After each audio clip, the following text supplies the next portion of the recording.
We are back. That's right. We are back to the Race and Ethnic Relations on Campus podcast show. I'm Dr. B. Welcome back to our show. That's right. Welcome back to our show. It's 2024, y'all. It's 2024. It's actually January 20th, 2024. And this is show 79. Show 79. And it's entitled, hold on. It's entitled Race and the Presidential Republican Primaries. That's right. Race and the Presidential Republican Primaries. I'm going to do that. Race and the Republican Presidential Primary. But it's entitled Race and the Presidential Republican Primaries. Coming up right now, coming up this Tuesday, are the New Hampshire primaries. And I think it's important to acknowledge and dig deeper into the obvious. The obvious. And I think it's something that's still being neglected on a national scale. And so I want to acknowledge the obvious and give you some backdrop on why race is so important at the presidential Republican primaries. It's time. And like I said, from the previous show number 78, New Approach for 2020, we're going to dig deeper. We're digging deeper now. And so I'm going to give some insight. Insight and differing perspective. And it's time. You follow our shows from day one. I appreciate all our followers and our listeners. But now we're going to dig deeper in 2024. Again, this show is entitled Race and the Presidential Republican Primaries. I want to thank all our podcast platforms, Podbean. I want to thank iHeartRadio. I want to thank Apple Podcasts, the Apple platforms. I want to thank Spotify. I want to thank the Samsung platforms. I want to thank each and every platform that showcase our podcast. Because podcast, everyone does a podcast, but we've been true to the podcast environment, the podcast network. We've been out there from day one. I've been doing this before COVID. And so this is show 79, Race and the Presidential Republican Primaries. I'm going to give some insight. If you have any comments or questions, please do not hesitate to email me at ejb678@gmail.com. That's ejb678@gmail.com. And again, this is, politics is intense. We're going through some intense times right now, as you very well know. But I want to give a shout out to my 2018 book, Race and Ethnic Relations on Campus, Understanding Empowerment and Solutions for College Students. And again, just giving you some backdrop, I broke down the issues in 2018 because I learned so much from my college students and they wanted to go deeper. And that's the reason why I've been teaching this class from that start, from the very beginning, these early beginnings, and still teaching that class at the university. But in the book, I go over the overview and current issues, background issues of race and ethnic relations, practical outcomes of race relations, solutions. And this is all about solutions to race and ethnic relations, and some debatable issues. That's one thing that I love to do and get my students to do. Debate these issues. It's refreshing to debate these. But guess what? It's 2024. A lot of places have shut down the debating issues, but not right here on our podcast show. And then on my book, I finish out with teaching strategies. But for right now, I'm digging deep. We're going to dig deep. And I want your input. I want your feedback into race and the presidential Republican primaries. Let me preface everything right. Okay, let me just preface this. I am not taking a side on any presidential candidate. This show is neutral on any of the presidential candidates, whether it was Republican or Democrat or Independent or Green Party or whatever party. We're neutral. Yet I want to dig deep. It's okay. Without divisiveness. And let me just tell you as well, I used to live in the Washington, D.C. area from 1999 to 2004. Actually in Frederick, Maryland. Gaithersburg and then Frederick, Maryland. And used to work for the federal government. And one of the things that I learned by working for the federal government, you have to stay neutral to do your job. And that's what I'm doing right now. Staying neutral to do my job, to dig deeper on the issues of race in politics, in the Republican Party politics. And I will do the same on the Democratic Party, the candidate for president, Joe Biden. So for right now, it's important to dig deep on these Republican presidential candidates. And as of right now, June 20th, right before the New Hampshire primaries, it looks like I'm going through let me just go through the candidates right now. According to a lot of the, and I'm not giving any rating. I'm going through each candidate and how I wrote them down, no particular order. And by the way, yes, Dr. B, I even watched Republican debates from day one when they had how many people on the stage? How many people on the stage running for president? And there's so many, then others dropped out. The three remaining candidates in the presidential primaries for the Republicans are Nikki Haley, Ron DeSantis, and Donald Trump. That's Nikki Haley, Ron DeSantis, and Donald Trump. Those have dropped out that I made note of. Vivek Ramaswamy, Tim Scott, Mike Pence, Chris Christie, Larry Elder, and Francis Suarez. They have dropped out. But the remaining candidates coming from the Iowa caucus, of which Donald Trump won over 50-some%, going into New Hampshire. And as I have surveyed on all my platforms, this is a critical stage for the Republican primaries if there's going to be a change. And Donald Trump coming from the big win in Iowa and the breakdown. I really like how the news networks break down where the voting comes from in each and every state. And seeing how the votes came from Iowa, more the rural area versus the urban area. But this upcoming primary is very critical, and every primary is critical, as they say. It's not really. I'm just saying, the news agencies love to hype it up. But I think it's important to catalog this right now on January 20th, 2024, because this is just the primary. And I don't even know if the Democrats going to have a primary. But for the Republicans and the newsworthy and before hopefully our government doesn't shut down as we dive deeper. But looking at some of the candidates, and I'm just going to read different aspects of the candidates right now before the New Hampshire primary, which is coming on Tuesday. I'm actually recording this on a Saturday, and it's very heated. So let me just read some of the bio for those of you who don't know the different candidates, and I'm just going to highlight.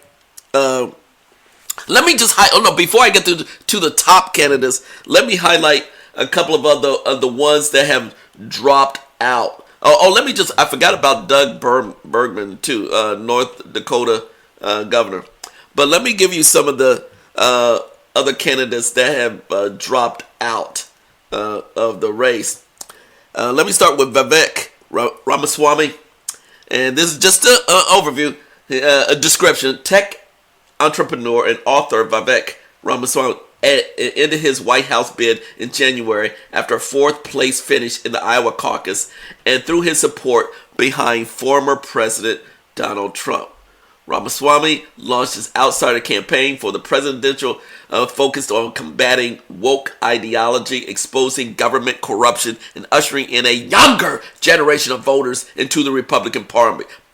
Ramaswamy was the youngest candidate in the GOP field. He found success in the private sector after founding Rovant Sciences, a biotech firm, before founding Strive Asset Management, an investment management firm that specialized in anti-woke asset management, refusing to consider environment, social and corporate governance.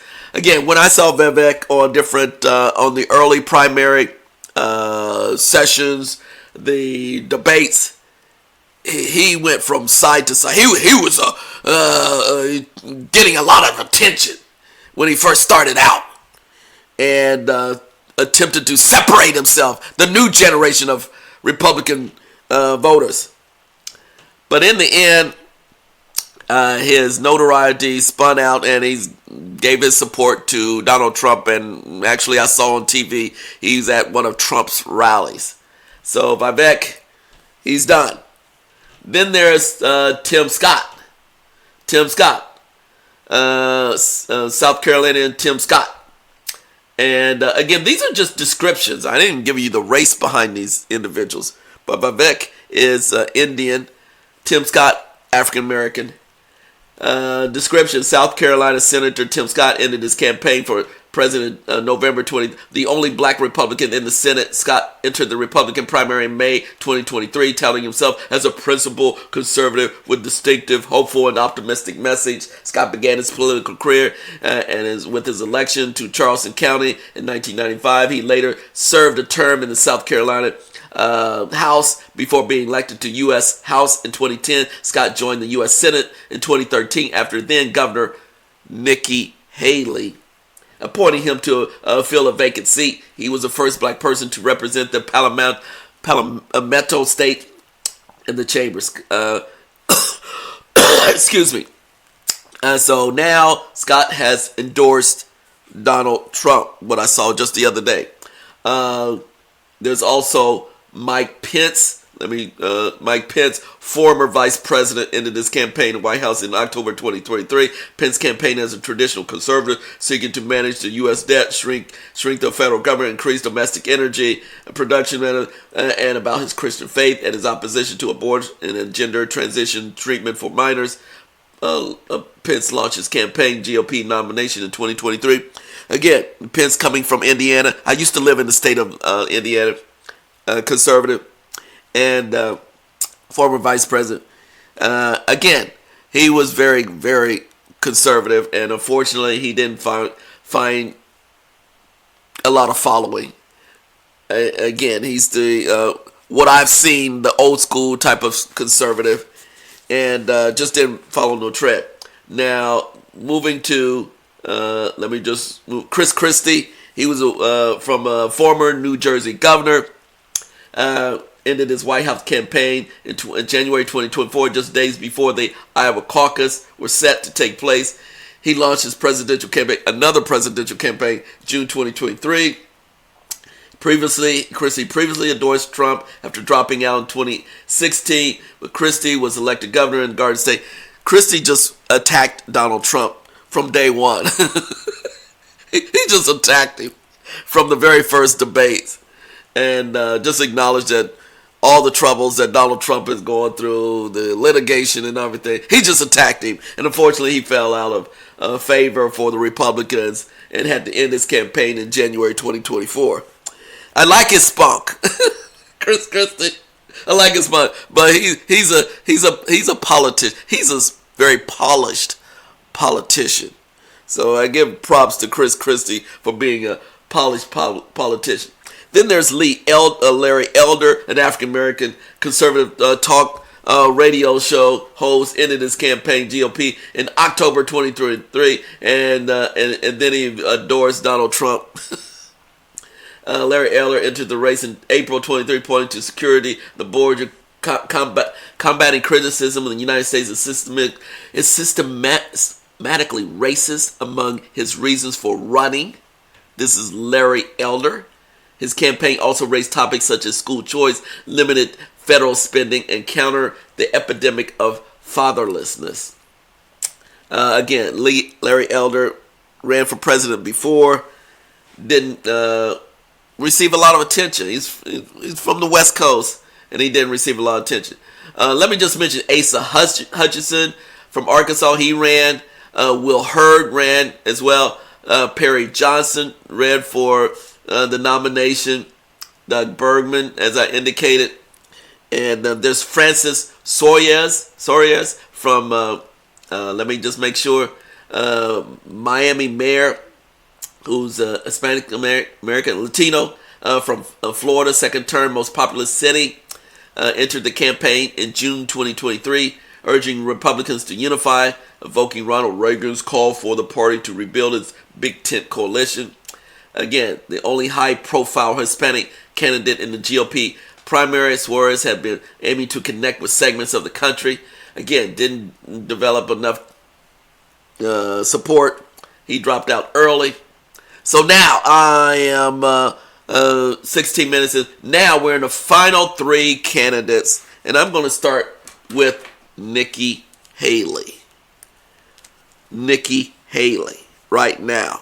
Republican candidate. Former South Carolina Governor Nikki Haley launched her presidential campaign in February 2023, calling for a new generation of leadership in the Republican Party. Her campaign has heavily focused on economic responsibility, national security, and strengthening the southern border. If successful in the primary, Haley will be the first woman and the first Asian American nominated by the GOP for president. She was first elected to the South Carolina House in 2004, and 6 years later, she became the first woman elected governor for the Palmetto State, South Carolina, and the youngest governor in the nation. When she took office in 2011, she resigned in the middle in her second term in 2017 to become U.S. ambassador to the United States under President Donald Trump. Now a rival for the 2024 GOP nomination, she has served in that role until the end of 2018. Haley was born Nimarata Nikki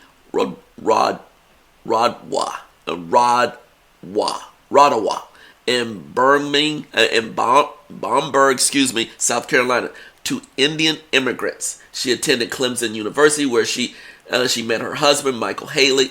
He served in Afghanistan as part of the South Carolina Army National Guard in 2013, making Haley the first governor in the U.S. history to have her spouse deployed. He is currently deployed overseas for a year-long mission. The Haleys have 2 children.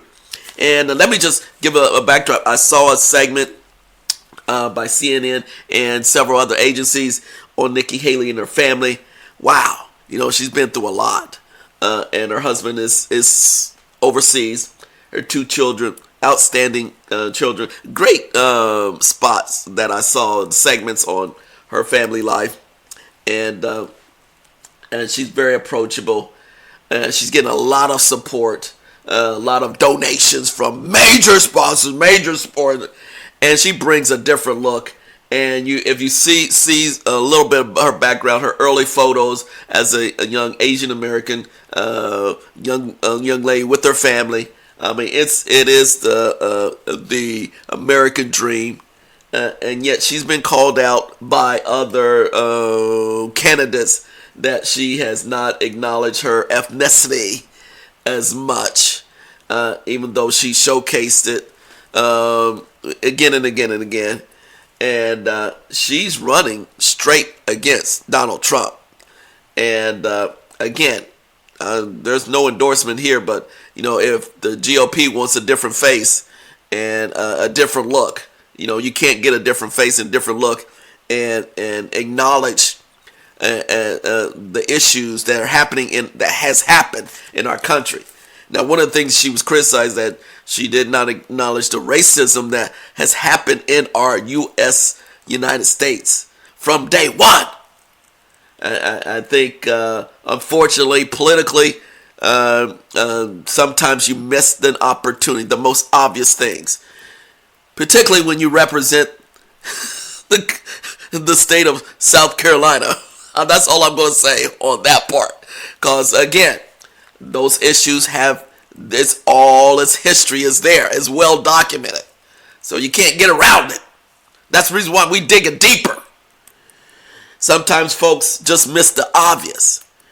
But her stance on so many different issues are hitting point, are getting a lot of attention. And it'd be interesting how it will be perceived in the New Hampshire primary. Because she can get a lot of support across the aisle, not just in the Republican Party. So this is going to be interesting whether independents, Democrats come and vote for her. But she does have crossover appeal. So that's Nikki Haley. And then there's Ron DeSantis. Next, Ron DeSantis, Florida governor, excellent, whose opinion for a cultural clash has led him to declare the state of where the woke, he goes against woke, goes to die, launched a bid for campaign May 2023. Hard-charging leader who has stretched the boundaries of executive power in the state. DeSantis rose to national prominence during the COVID pandemic. He made Florida one of the first states to reopen schools, took measures to prohibit lockdowns, mask mandates, and vaccine requirements. Prior to governor's mansion, DeSantis represented Northeast Florida's district in the U.S. House from 2013-2018 and was a founding member of the House Freedom Caucus. He was a defender of Trump as a congressman, but the two had since traded sharp attacks. DeSantis grew up in Dundee, Florida, and graduated from Yale University. DeSantis and his wife Casey have 3 children. Again, DeSantis is struggling right now. He came in second in the Iowa caucus, but he's not treading well for New Hampshire or South Carolina. And all the money that's been backed by DeSantis from day one is shifting real fast. So he's on life support and has not really strongly attacked the front runner, Donald Trump. He's actually attacking Nikki Haley. And he has attacked, I don't know, I guess the Biden, the current administration as well. So he's on life support as of today, on Saturday, January 20th. And then there is the front runner, Donald Trump. Former president launched his bid to reclaim his White House in November 2020, aiming to become the only second commander-in-chief to win 2 non-consecutive terms.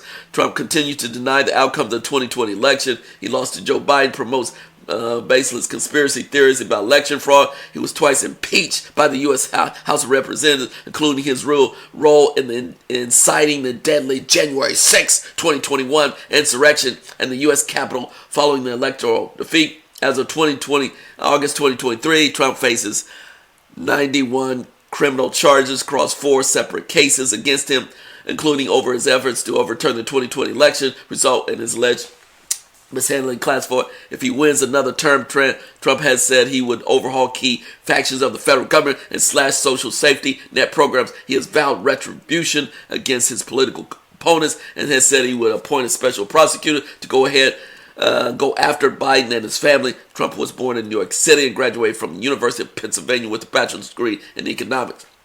Before launching his successful career in 2016, he was a real estate developer, businessman, later television host of Apprentice. He has 5 children and is married to Melania Trump. So there you go. It's as of today, the Trump machine, former president, is moving rapidly to try to finish up the nomination by March. This is the machine now. It's a machine. And whether big money gets behind the machine, And with all the other issues that Donald Trump brings, it will be interesting to see what happens after this New Hampshire primary.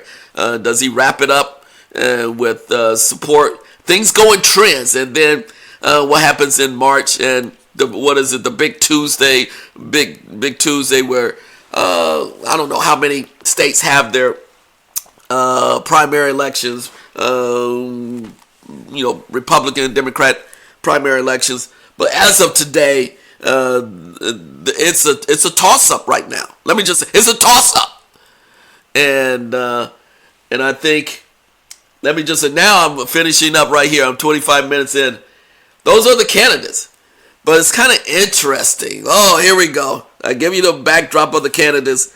It's kind of interesting where race has not been an issue. Let me just, race and race relations has not been an issue.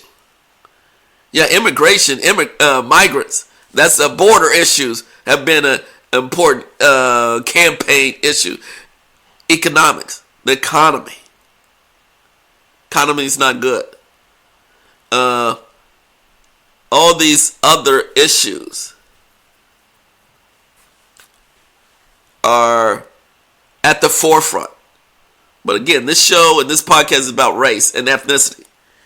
And it's not been a topic. It's been a topic in a subtle way, but not a major topic, how to improve race relations in our United States. And we do have diversity at the top of the Republican Party with candidates. Nikki Haley, hello. Ron DeSantis, hello. And even Donald Trump. I don't know. He has diversity somewhere in his family. But race is not an issue. That's amazing in 2024. And as we very well know, our society, unfortunately, in 2020, we're still living in a lot of segregated communities that are just not getting its fair share. And I'm not even going to use the terms. This is about not attacking the individual. It's just about digging deeper into, crime is an issue. Economics is an issue. Fair pay and healthcare is an issue. It's tough.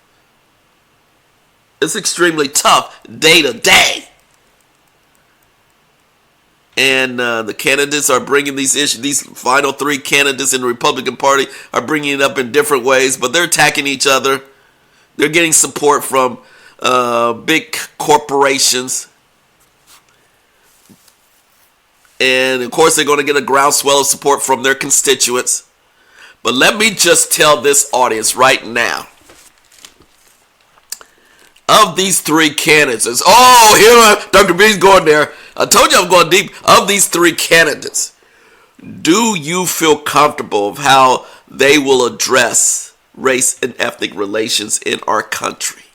Which one will address it? Face it, attack it, or develop initiatives to improve race relations in the United States? That's all I'm concerned about right now. We know the economy. We know we're on a global scale. We got wars across in other countries. Wars in other countries right now. Strife in other countries right now. Continuing wars in other countries right now.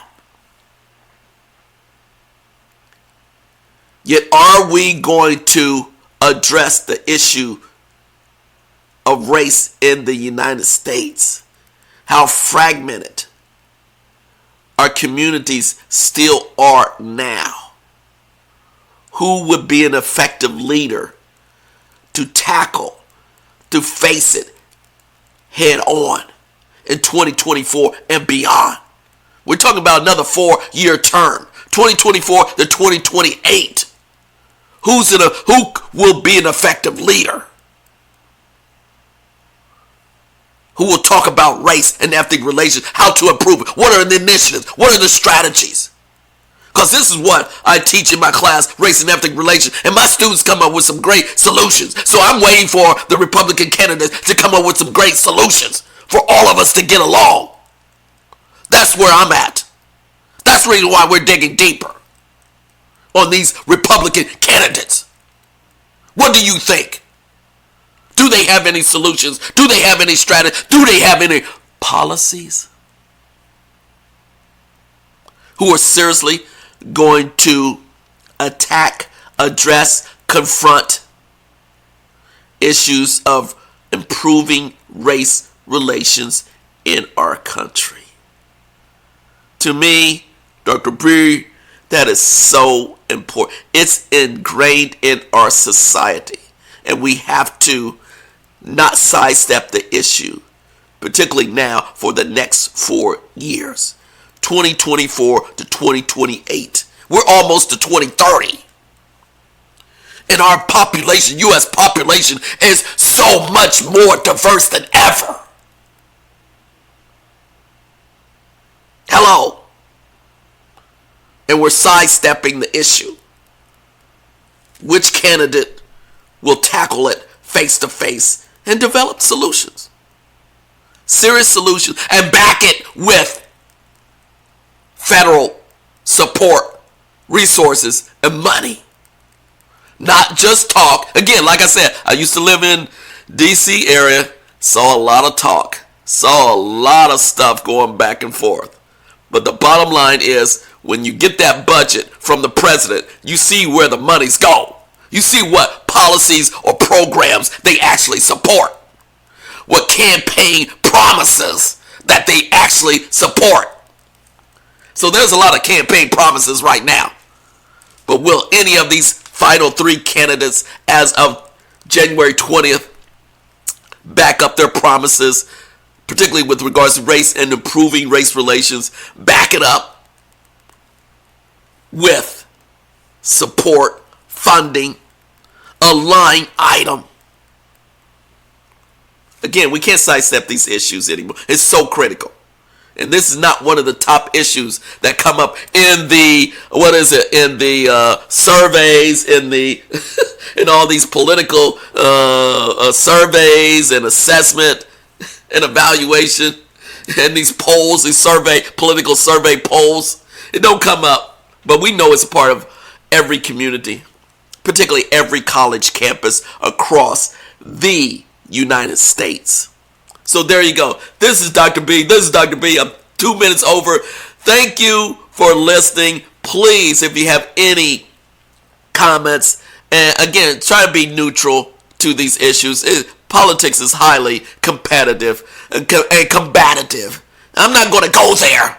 I'm just digging deeper on the race and ethnic relations, trying to develop connections, trying to develop, people of all walks of life and faith to get along better, regardless of your race and ethnicity. But it is a critical issue, and it will continue to be a critical issue.